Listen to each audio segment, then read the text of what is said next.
Schnaubelt seeking legal advice to counter allegations. Parties on final campaign leg through the New Guinea Islands.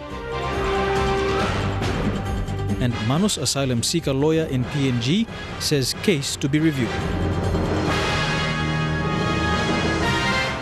This is National EMTV News with Mary Bartolo. A very good evening. Thank you for joining us for Thursday's news. The Eastern Highlands Provincial Electoral Office is confident in delivering a free, fair and safe elections this year with the support of all stakeholders. Election Manager Stephen Cooper says preparations have been according to schedule and they are optimistic about conducting both polling and counting on time. The poll workers training was also held this week and will conclude tomorrow. Returning officer for Okapa District, Korito Homanas, however, has raised concerns over the shortage of election materials being distributed to the districts.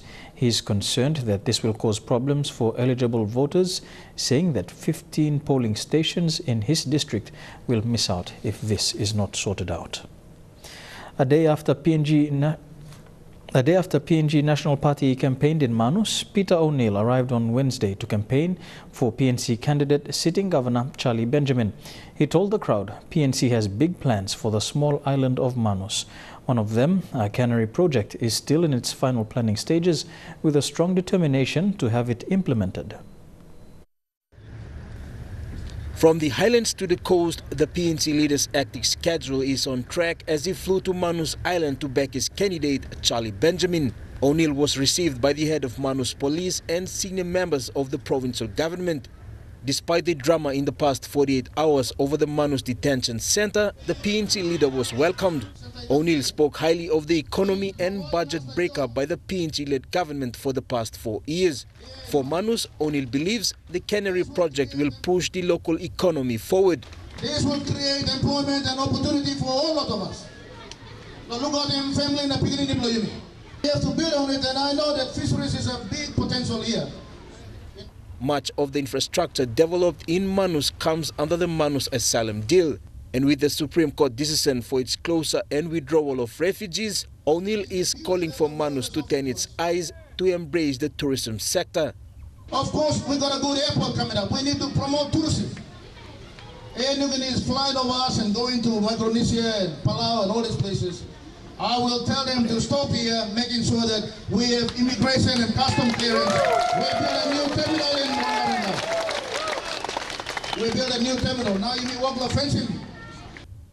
PNC candidate and sitting Governor Charlie Benjamin is running against 25 other candidates for the regional seat. Jack Lapava Jr. National EMTV News. A day earlier, PNG National Party leader and Sinasana Yongumul MP Karenga Kua campaigned in Manus. He told the people to vote wisely for prosperity given the circumstances surrounding the Manus detention center. PNG National Party is backing candidates Ronnie Knight and Dr. Quentin Riley. The visit to Manus on Tuesday is the beginning of the campaign trail for PNG National Party in the New Guinea Islands region. With less than 10 days remaining before the end of the campaign period and the polls to open, the PNG National Party visited the small island to back two of its candidates. Sitting Manus MP Ronnie Knight will defend the open seat while local resident Dr. Quentin Riley is contesting the Manus regional. PNG NP party leader Karenga Kua says Manus people must now decide to move forward or see its development stagnant. So you must see information good, now you must kill him candidate, now you must kill him political party, you must kill him all independence, and then you make him a decision, you vote him. Sitting MP Knight served for only 2 years after the 2012 national elections, but has been facing a leadership trial for the past 3 years. Knight says his key agenda to contest is for a free trade zone and the removal of the detention center. So if you have no clear free trade zone, you may become a gateway to Papua New Guinea. All the ship long come to Papua New Guinea, come to Asia, become to Manus. Unlike other provinces, Manus is one several provinces with limited resources. People live a relatively simple subsistence livelihood with a vast of its population scattered amongst its smaller islands. Maritime province. You must have a salora, you must got ship become around all the moon on one place. na street Mumi. You must got service. You must got service inside one place. Saga. PNG National Party is planning to visit East and West New Britain before polling commences. Jack Lupave Jr. National EMTV News. The Social Democratic Party says its economic policies can resuscitate the country's economy. At the launch of the party's policies, leader and sitting NCD Governor Paul Pakop explained how these policies can be utilized to improve the economy. Pakop was joined by executives and other SDP members in Port Moresby. Present at the Social Democratic Party's economic policies launching were NCD Governor and Party Leader Paul Pakop and SDP candidates Matilda Koma Goilala Open, Lucas Nia Kombiam Ambum and Gima Kepi Rigo Open. Mr. Pakop said the only way to resuscitate the economy is to introduce sound and prudent economic policies. On the government side, government is blaming a drop in commodity price. The reason for the challenges and slowdown in the economy. On the opposition side, they're blaming the government for being corrupt or mismanaging and the debt level being too high. Our party is a party of solution. We are here to find solution, offer solution, and prescribe solution and implement solution. Pakop explained that there are two ways the Social Democratic Party will resuscitate the economy. Firstly is to open limitations to foreign exchange and bringing LNG onshore and introducing LNG GST apart from the LNG concession. Secondly, servicing debts by the privatization of state-owned enterprises and securing interim assistance from the World Bank or IMF.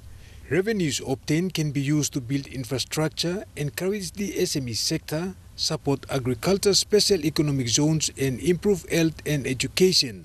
Pakop said the Social Democratic Party is determined to be a substantive partner to the next coalition government to contribute economically to PNG. And Social Democratic Party is ready to stand up for it. We have the party policies that we can take this country forward. Eric Arupma, National EMTV News. A week to go before polling, National Capital District Governor Paul Pakop and Moresby South sitting MP Jasin Chechenko's election campaigns are more strategic. The recent campaigns at Wanigela village in Port Moresby drew massive crowds. NCD Governor Paul Pakop and Moresby South MP Jasin Chechenko travelled on a vehicle resembling a motor and canoe or lakatoi into the heart of Wanigela village to stage the campaigns there.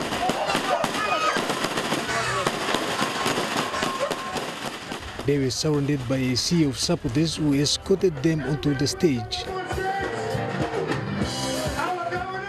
Chachenko said he will continue to work with Governor Pakop to deliver health and education services in the Moresby South electorate. So far, 8,000 people have benefited from the TVET programs initiated by Governor Pakop and Minister Chachenko. Koki and Waningela have seen a major facelift with over 96 classrooms for the St. Francis and Koki primary schools, vegetable and fish markets, overhead bridge and bus stop upgrading, and plans for the Koki Diabetic Center to become a health center to deal with maternity cases. That just shows you how good Koki is, how good we are, and what we are doing for our people here in Wanigela with these new facilities. The brand new markets, the brand new overhead bridge, we upgraded the bus stops, and it's still going forward. However, he assured the Wanigela people that they will not be evicted. Rather, their lands will be protected through land titles. This is your village, this is where you stay, take it easy, this is your home, you are going nowhere! Governor Pakop urged supporters to vote leaders according to their performance. What we have been doing in the last 4 years in particular, but for me, 9 years, now coming to 10 years. And it's going to get better in the next 5 years. The things that we haven't done, we are going to do it in the next 5 years. Eric Arupma, National EMTV News. Still on the campaign trail, Prime Minister Peter O'Neill has told a crowd in Goroka vital infrastructure cannot be funded from the country's annual budget. He said the government had to borrow money to build infrastructure. The PNC leader said he fears the Highlands Highway will fall apart if the opposition forms government in August. O'Neill was in Goroka to support PNC member and current Governor Julie Soso for the Eastern Highlands regional seat. Thousands of people, mostly supporters of the People's National Congress Party, have flocked the Goroka town to welcome the Prime Minister's delegation. There was an attempted interruption by the crowds, but it was kept under control by police. O'Neill told the people of Eastern Highlands to vote for a party that has real plans for the country. In his speech, O'Neill said his policies have delivered and changed lives and will deliver again for families in the next 5 years of government. He has nominated 95 candidates under his party. Resist us all. You look in one of kind work. You've been working for the last 5 years inside the country. You look like Goroka. Suppose you go and you want to play man, you think also you want to play intelligent man, you sign up for election too. Go now look at Musaiti building that's like 2011 signature Musaiti Street. It's the University of Goroka and University of Goroka in Senate. The Prime Minister told the people of Eastern Highlands province that the country's economy is still growing and is recovering from depressed global conditions. He further explained that PNG's debt level currently stands at around 22 billion kina, which is below the 35% of our gross domestic product or GDP. In other words, the Prime Minister said in the global standard, PNG is amongst the lowest debt to GDP ratio. O'Neill said his government borrowed and repaid loans on time so that vital infrastructures such as the Highlands Highway, hospitals and schools can be rebuilt. Because plenty of businesses, plenty of tax man, number probably go down lately. You mean you mean no tax? One business, one workman that's only buying tax. Now revenue per country, you mean 13 billion kina that's all. 5 billion for this money, and we gotta look at him. Government system, payroll man, provincial government, national government, 5 billion you gotta this land. 7 billion left lane, 3 billion you gotta education, running education system, university, high school, free education, 3 billion kina. 2 billion kina igolo, running health system lo country bro yimi. How do you working on double housing? How do you buy more doctor and medicine, equipment, all this or something? The Prime Minister is currently in Manus on his leg of campaign to show his support to his party member, Charlie Benjamin, who is standing for Manus Regional. Vasanata Yama, National EMTV News, Mount Hagen. You're watching National EMTV News. More news on the election campaigns as well as the Manus Asylum Centre deal after these messages. Stay tuned.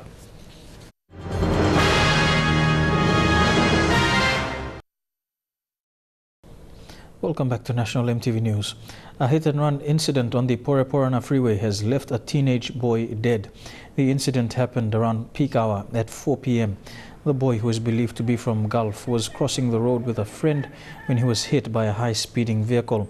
Director of Internal Affairs of Police, Chief Superintendent Robert Ali, who was on the scene of the accident, told MTV News that the vehicle description was given by eyewitnesses and the information has been radioed to police units in the city.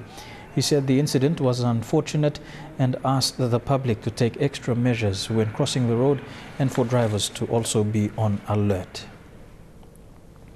A Madang candidate, Sigrid Sichi Bashel, is aiming to bring back the once beautiful tag of the province if he wins the national election. Bashel is running under the Social Democratic Party, led by NCD Governor Puas Pakop. His intention is to bring back development starting from the village level.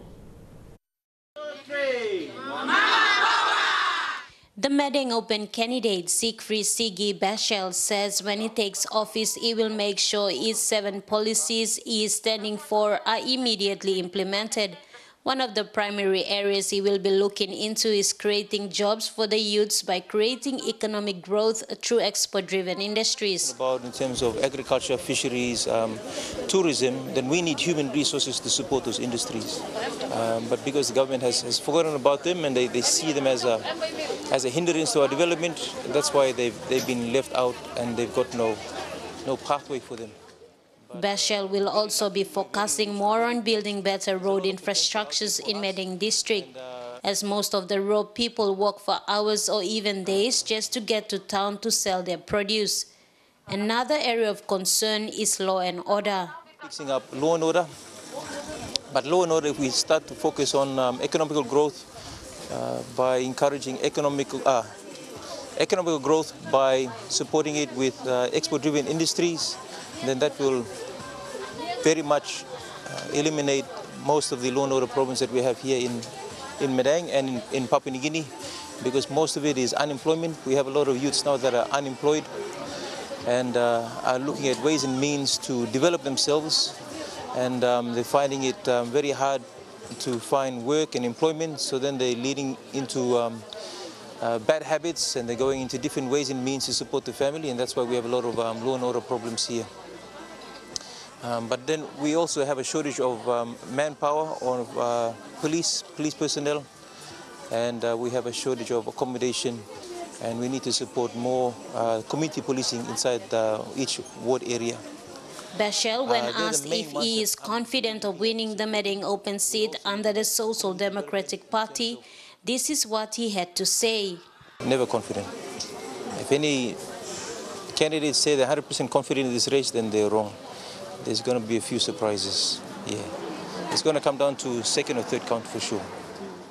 Bashel made these remarks during a small presentation of a 5-year development plan by women from the 49 wards in the district. These women want the candidate to capture their 5-year development plan, as most times women and young girls are left out of decision makings. Party leader Poes Pakov is expected to be here in Madang on Friday to campaign for his candidate. Mata Luis, National EMTV News, Madang. The Community Policing Unit in Leh is conducting election awareness drives in the city leading up to the voting week. Starting yesterday, the unit is targeting main market spots in and around the city. The awareness will continue for 11 days. Amidst election campaigns in Leh City, the Community Policing Unit from the Metropolitan Command is out to conduct election awareness, a task that is being done leading up to the voting period. Heading the team is Senior Sergeant Gabwal, officer in charge of the Community Policing Unit. All people must aware the central laws to electoral offences, or some tumble double voting, double voting employ tumble working some kind disturbance, spark or drinks, beer, steam, or come cause him disturbance, or tumble broken posters. Despite the limited time frame, there is still a need for people to be educated on their rights and obligations as voters. This is the aim of this election awareness. Already in various parts of the country, there have been experiences of election-related violence. Leh, however, has remained relatively quiet. Police continue to conduct patrols in the city, and candidates have also been repeatedly warned by the Metropolitan Commander to conduct campaigns peacefully. So the team can negotiate this election, you can come up free, safe election. Now me play clear, na play ke sawe se, me play maslulu good, na marking right man, Mary lo look out in me play. The awareness locations are spread out to the city's busiest marketplaces. Starting yesterday, the awareness will continue on for 11 days. The unit hopes to cover all market areas before the official polling date on the 24th. Lucy Kopana, National EMTV News, Leh. Ben Lomai, a lawyer representing Manus asylum seekers in the PNG courts, says they will review the case in light of the Australian compensation decision. Yesterday, an out-of-court settlement in Victoria saw the Australian government agreeing to pay 70 million Australian dollars in compensation to the asylum seekers. The asylum seekers took out a class action against the Commonwealth and 2 security firms for damages on the grounds of false imprisonment and breaching duty of care. Going forward with the PNG case, Lomai and team will need to review the case in light of the Australian decision details. The amount basically covers a large chunk of the false imprisonment claim, which is the claim that we are currently pursuing in the PNG Supreme Court. So we want to look at how much has been taken care of by the false imprisonment claim. And on that basis, then we will decide as to the future conduct of this matter. Because if we're going to run the case again, then the PNG government and the Commonwealth will say, well, there has been a parallel claims, and so you can claim over and above what we have already settled. So that's one of the issues that we are seriously considering as well. The PNG government has also offered a settlement for the PNG case, which Lomai and team are considering. Now they put an offer that we must withdraw. All they have to do is just pay our cost. But our matter is still alive at this stage, despite the fact that there's a settlement in Melbourne. Even with the win, the refugees and asylum seekers still remain at Manus and are worried that the deadline for the close of the detention center, October 31st, is looming.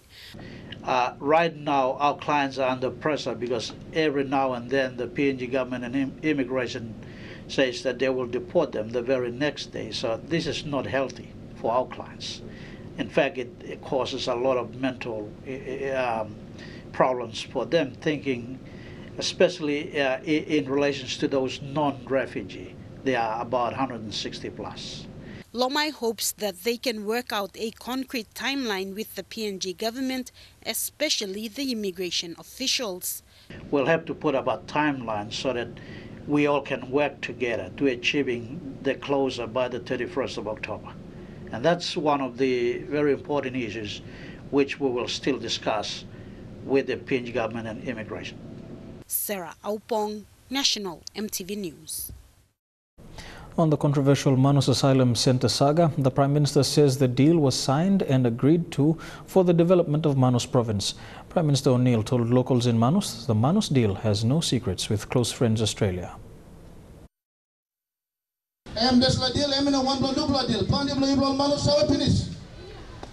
Why not you blow up and down too much time we got and it is providing us the job. We make sure in the agreement, we make sure we build the infrastructure to save our community. Because governments don't have enough money to do it. That is why I had to do that deal. Meanwhile, Australian Immigration Minister Peter Dutton says the settlement does not mean they agree to the allegations in the case. The Australian government is also adamant that none of the refugees or asylum seekers will be resettled in Australia, despite calls to do so. However, lawyer Ben Lomai said there is progress in resettling some of the refugees in the United States. The Homeland Security personnel were on the ground some months back. They've done the first interview, and then now they're going through the second interview. They're down there now to get the fingerprints and the medical. That's the last stage where they will then make an announcement as to who is going to the U.S. So once the medicals are finalized, and then they will make the announcements as to how many of them and who are going to the U.S. So it's looking good at this stage, and I'm confident that at least that will release some of the problems that Australia and PNG had, especially with keeping the refugees and the asylum seekers in the detention center.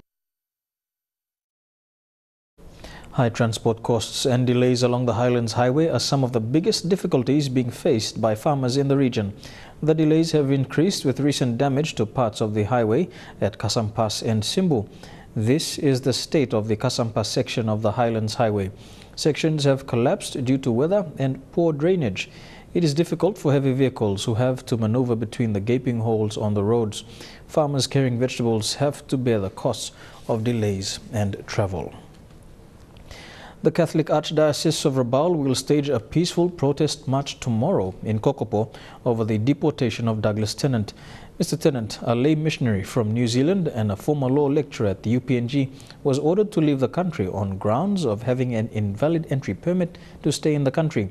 The order was served to him at his home in Kokopo by staff from the Office of the Immigration and Citizenship Service Authority last Friday.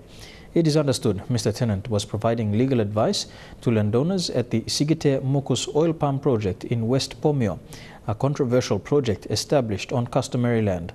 It is also understood Mr. Tennent's deportation was authorized by the Office of the Minister for Foreign Affairs and Immigration. The protest tomorrow is expected to attract a large crowd to show their support against Mr. Tennent's deportation. And now a look at the finance news. The kina closed unchanged at $0.3145 in the interbank market. At Bank South Pacific, your kina was buying $0.307 $0.4016 Australian dollars, $0.2706 euro and 33.29 Japanese yen. Looking at commodity prices at New York close, cocoa and copper closed higher, while gold and coffee closed the day lower. Crude oil and copper closed lower, while palm oil closed the day higher. And on the stock markets, the Dow Jones closed 46 points higher, the ASX closed 70 points lower, and the All Ordinaries closed 65 points lower. National EMTV News continues after these messages. Stay tuned.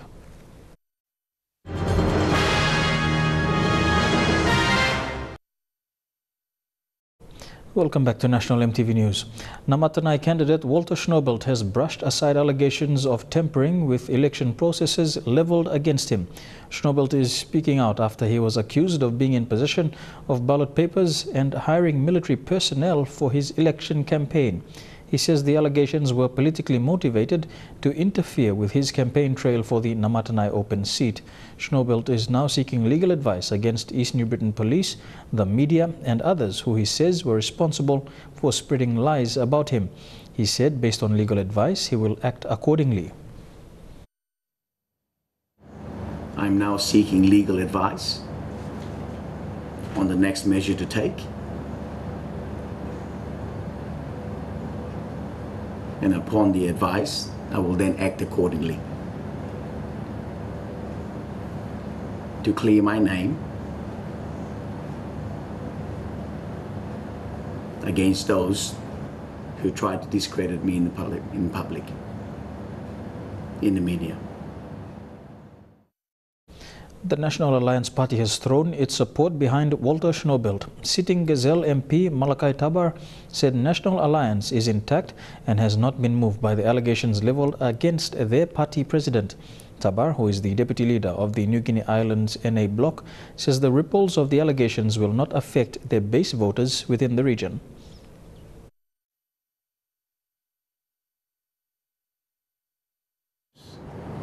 And I can admit very strong support on the ground.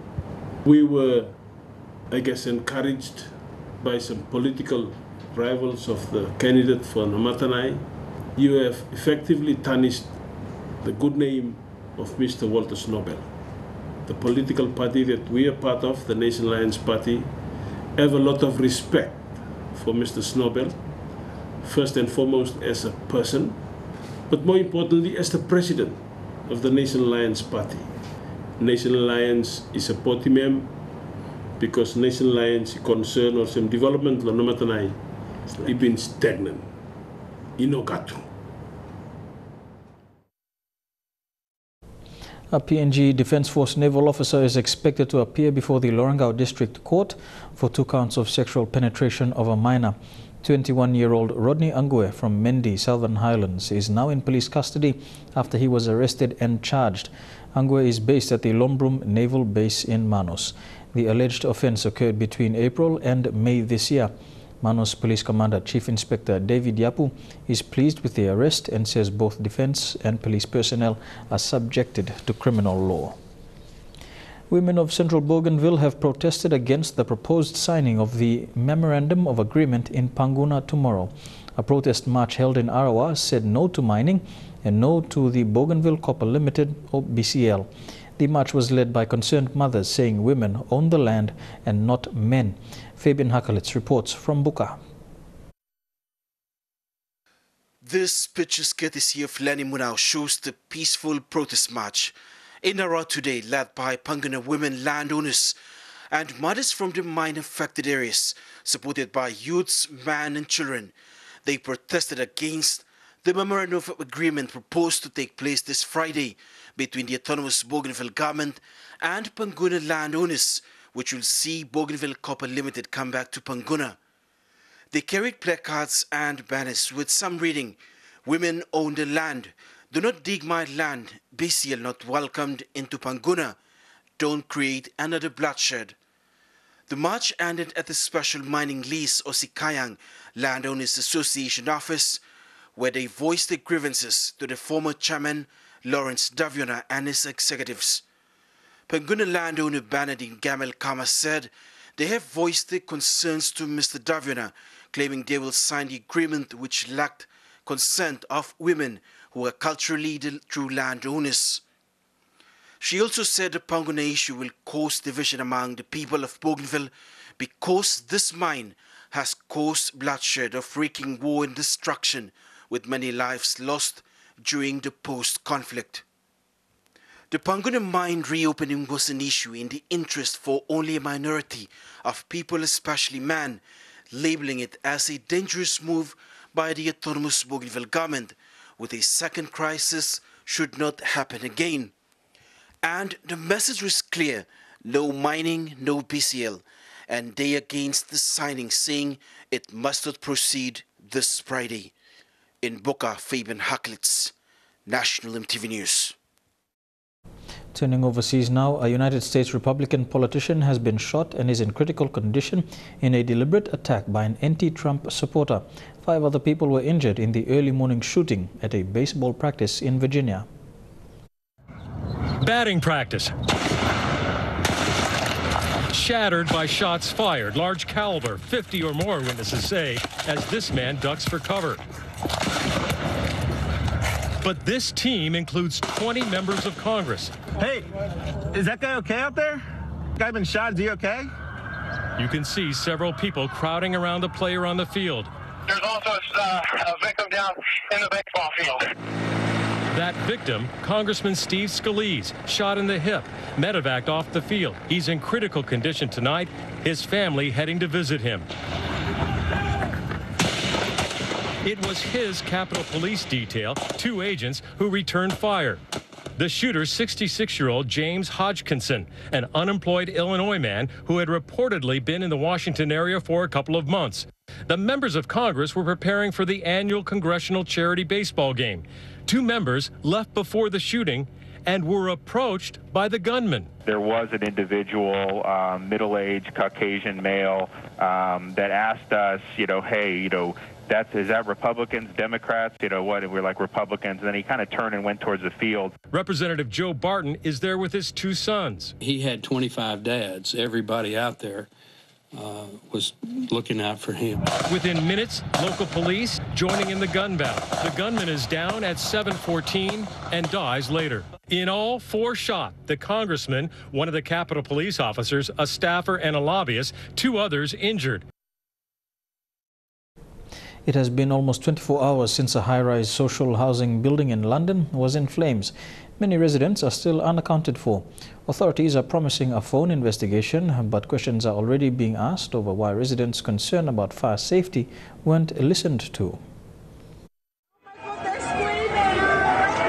It is a tragedy that plays to our darkest fears. Yeah, there was smoke everywhere, literally everywhere. The fire started between midnight and 1. The screams from the flats and the acrid smell of burning waking neighbours. It's just, people jumping out literally and putting sheets down to try and get out of the building. So people have picked up their kids and thrown them out for the police to pick them up because there was no other way out of the building. The blaze tore through the 24-storey council block in North Kensington. Fire officers managed to rescue a large number of people and help others escape. Many residents have complained to me that the fire alarm was too quiet to hear and that the blaze raced from the bottom to the top of the block in less than half an hour. The building had recently been refurbished, but tenants were worried and had warned the authorities they feared the block was a disaster waiting to happen. We tried to take a lot of things to our local MP, and it looked like it has been ignored, but we were scared that this could happen, because if there is one fire happen, we knew that this would happen. With dawn came grim, if expected, news that lives had been lost. This is going to be a long and complex recovery operation, and I do anticipate that the number of fatalities will sadly increase beyond those 12. This is a neighbourhood that feels ignored. There's anger on the streets, people demanding answers. Once the scene is secure, once the recovery is complete, then an investigation will take place into the cause of the fire and if there are any lessons to be learned. The streets of North Kensington are littered with ashes. This neighbourhood is also shrouded with grief from a tragedy that is far from over. Here with National EMTV News, Trukai Sports is next. We preview the Hunters weekend match, another home game at the NFS. Stay tuned.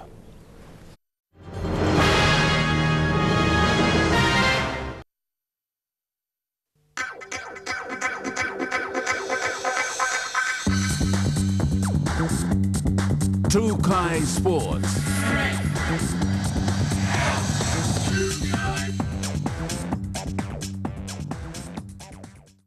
Welcome to Trukai Sports. This weekend's round 15 Intrust Super Cup game between the SP Hunters and Tweedhead Seagulls will be played 5 p.m. Saturday, June the 17th. PNG RFL CEO Reatau Rao said the change in game day was due to a high demand from fans and supporters in Port Moresby following a successful Saturday match against the Northern Pride in round 9. Rao said it will also expose the Hunters players to playing in cooler conditions and under lights, which will become handy during the final series and the World Cup later on this year. SPPNG Hunter forward Enoch Maki has picked up form this year since the start of the competition.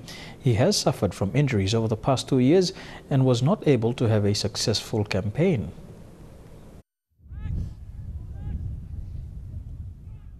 Maki has been with the Hunters team for the past 3 years, but he has had ups and downs in his rugby league career with them. This year, he feels he is picking up form, but has not played his best yet. All of my game, I believe I improved a lot compared to the last 2 seasons. Because now I can feel that I can play a bit longer and our fitness a bit okay. He thanked the Hunters coaching staff, saying they've done an outstanding job preparing the team and players since pre-season. This year, with the good pre-season training, our coaching staff have prepared us well, so now I'm beginning to get my game back, so I'm hoping to maintain that. He has made a difference in every match played this year. The 27-year-old Western Highlander comes off the bench and carries on the momentum throughout the game. It doesn't matter as long as we do our job. Each player has our own role to play, so especially our bench players will make a big impact for the game. The boys go first, then they play. We come and boost the boys, and we're happy that we are still part of the team and are getting the results. He has been named in this weekend's team to take on the Tweedhead Seagulls on Saturday at the National Football Stadium. Elijah Levitt, National EMTV Sports. Still on the SPPNG Hunters, forwards Enoch Maki and winger Adex Wera received the Best Back and Best Forward award for their outstanding performance in last weekend's match. The soft-spoken Maki was grateful for the award and says he's looking forward to playing more games this season. Star winger Adex Wera was content and encouraged Hunters fans to support the team this weekend at the NFS. For the awards, now it's we are not going through good times in our country, but at least you are coming and sponsoring these awards is big for us. So on behalf of the boys and I believe the rugby league community, I would like to say thank you to Amali Nation Trust for this award. Crowd know that I'm gonna go into the try, so they know that. So they already shouting before I go score. So yeah, they boost me up when I do the break. So yeah, thank you to the crowd. To football now, and FC Papaka has qualified for the National Premier League Grand Final against MRDC Hekari United this Saturday. The little-known FC Papaka made the final after defeating Northern Conference favourites Makam FC 2-1 yesterday. Papak finished second in the southern leg, while Makam won the Mamase League to meet in the semi-final yesterday. In the other playoffs yesterday, Hekari thrashed Nawaib FC 11-0 in a one-sided affair. Hekari topped the southern leg ladder and are the obvious favourites to beat Papaka. Both Makam and Nawaib will play in the third and fourth placing in the curtain raiser to the women's grand final between Hekari and Power of Leh. Trukai Sports continues after these messages. Stay tuned.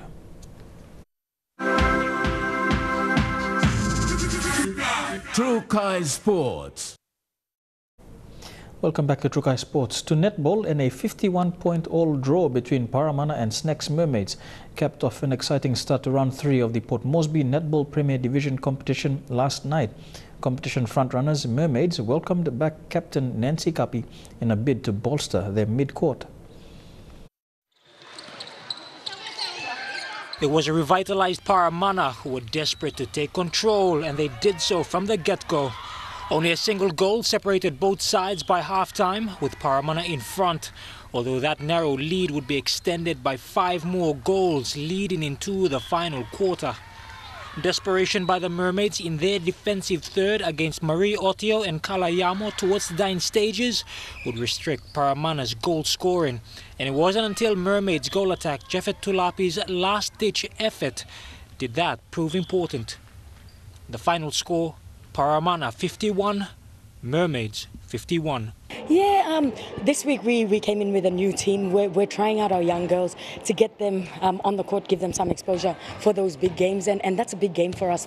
So for them to start really well, we were behind by 1, 2, and then 7, and to come back with a draw. I mean, we fought hard in the end, so I'm really glad. Credit to Mermaids for putting up a good fight, coming back in the last quarter. I guess we just relaxed a bit towards the end of the game. And also, all credit to my girls for going out there and putting everything they had. An even contest in the other Tier 1 match with the Sparrows and Telstars. The introduction of a number of new faces in the Sparrows outfit, with Cindy Alavo and Maima Carla featuring, showcasing the team's depth. Kimberly Alex for the Telstars would make a return to the starting side as captain Albertine Cabarro fought to keep her team in the contest. The final scores in favor of the Sparrows, 53-41. We have a very young players in our team, and we are in the transition mode. A very good one, a convincing one for the girls. We started off slow, but second half proved to be a big difference. Just shows the maturity of the girls so far. The competition resumes on Saturday. Jeremy Moggy, National TV Sports. To boxing, undefeated boxer Floyd Mayweather and mixed martial arts champion Conor McGregor, 2 of the most popular athletes in their respective sports, have agreed to a crossover fight in the ring on August the 26th in Las Vegas. The fight is expected to gross millions of dollars, with Mayweather a solid favorite. Mayweather, 40, retired in 2015 with an unblemished 49-0 professional boxing record, while boastful Irishman McGregor, 28, is the UFC's lightweight champion. The two fighters have gone back and forth for nearly a year regarding a potential showdown, with both men previously stating they each wanted $100 million for the fight. Mayweather is widely regarded as one of the best defensive fighters of all time and prides himself on his ability to evade punishment with his skillful movement about the ring while making adjustments against opponents on the fly. McGregor, the UFC's reigning lightweight champion and former featherweight champion, is known as much for his bravado as for his explosive knockout power inside an MMA octagon. The Irishman became the first UFC fighter to hold 2 belts simultaneously when he knocked out Eddie Alvarez in New York last November for the lightweight championship. The UFC stripped McGregor of his featherweight belt shortly after that fight, when he announced he would be taking some time off after he and longtime partner Dee Devlin had their first baby in May. Known for his devastating striking and highlight reel knockouts, McGregor is also quick and irrational on his feet, but few would back him to beat one of the most complete boxers of all time. Shane Saroya, National MTV Sports. 3 times a week, double amputee Malek Mohammed climbs into his car and drives to the swimming pool in Kabul for swimming practice. The 25-year-old is one of Afghanistan's 5 para-swimmers on the national team, and he is training hard ahead of the Mexico City 2017 World Para-Swimming Championships, which start in September. Success in the competition will give him a ticket to the Tokyo Paralympics in 2020.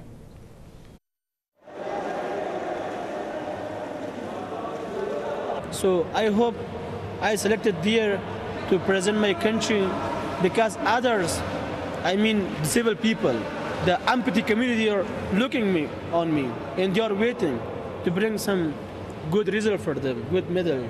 I would like to become a popular person, a good hero, to help other amputee people, other mine victims, those who are like me. Mohammed stepped on a landmine when he was 11 while gathering firewood in a vacant lot in Kabul and lost both his legs. A U.S. government official heard about his plight and arranged for him to be treated in California. There, he was fitted with prosthetics, received physical therapy as well as an education over a period of 2 years. And at age 16, he learned how to swim. Most people with disabilities in Afghanistan have a difficult life due to a scarcity of specialized medical care and handicap-friendly infrastructure, among other obvious obstacles. International level athletic training is also not easy due to a lack of facilities, government funding and opportunities. But Mohammed has managed to overcome these hurdles and is now a minor celebrity in Afghanistan for having turned tragedy into success. نیاز نیست که من سمی 4 بار بگیرم یا 4 بار ببازم. برای من می افتخار است که 2 پایم قطع است. من میتونم که بازی کنم در حال خود احساس راحت کنم. His dreams of competing in the Olympics were dashed previously when he failed to make the cut for the 2012 Summer Games in London. But since then, he has been working out regularly at the gym and has intensified his training under the supervision of a coach while working as a hotel receptionist to help cover the cost of expenses, all in the name of preparation for Mexico. Jeremy Moggy, National TV Sports. A good story to end Trukai Sports. Don't go anywhere. After the break, the weather details for the next 24 hours. Trukai Sports.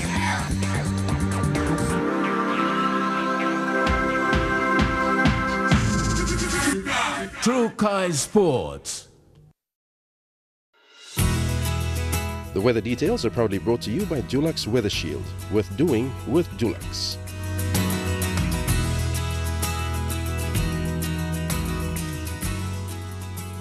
Here's a look at the weather forecast for the next 24 hours in the southern region. Mostly fine in Port Moresby, Daru and Kerma. Some showers expected in Alotau and Popondetta. To the Momasa region, some showers in Leh and Wau, a shower or 2 for Madang, Wewak and Vanimo. To the New Guinea Islands region, a shower or 2 in Lorengau, Kavieng, Kokopo, Rabaul, Kimbe and Buka. And in the Highlands region, Mount Hagen, Goroka, Kundiawa, Mendi and Wabeg, all these major centers can expect some showers with morning fog.